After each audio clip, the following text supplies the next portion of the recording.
Hello everyone! So ngayon ay ipapakita ko po sa inyo kung paano po i-set up yung ating LTE 4G USB modem with Wi-Fi hotspot.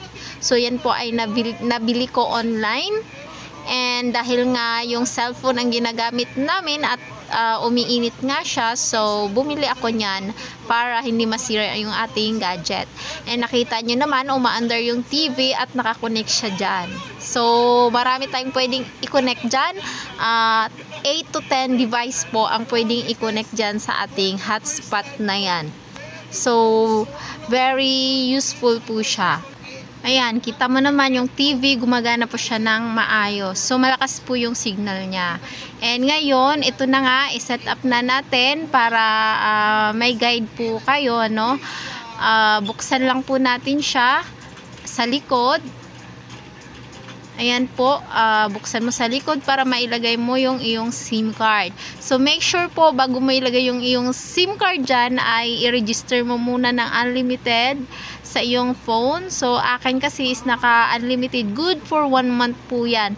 Kaya, pwede ko na siyang isalpak dyan kasi ready to use na po siya. Kasi kung hindi mo i-register, so wala kang signal. Kaya dapat i-register mo muna bago mo isalpak. And ngayon ay kailangan mo rin yan, yung hawak ko na Wi-Fi power para mag-open po siya. Kasi kung yung Wi-Fi lang na yung LTE 4G USB modem lang ang bibilhin mo, hindi mo siya ma-power on kapag wala yung isa, itong Wi-Fi power. So isaksak muna natin itong Wi-Fi power kasi lobat siya, no? Ayan. So, antayin lang natin na magka-red siya. So, i-on muna natin and then, ayan, iilaw na yung ating Wi-Fi router na kulay red. So, antayin lang natin siya na magkulay green.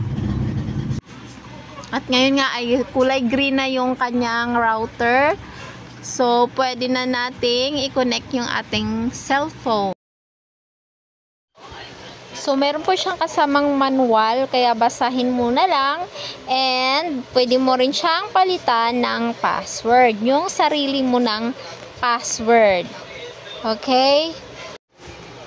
So, pwede mo nang i-connect lahat ng gadget nyo dyan. Kasi, 8 to 10 gadgets naman yung kaya niya.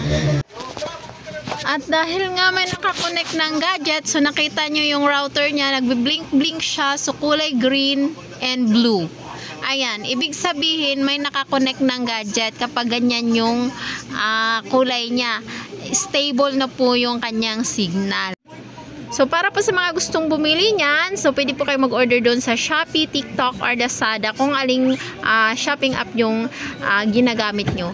And kung sa tingin nyo ay helpful po itong vlog na ito, so pwede po kayo mag-subscribe sa aking YouTube channel.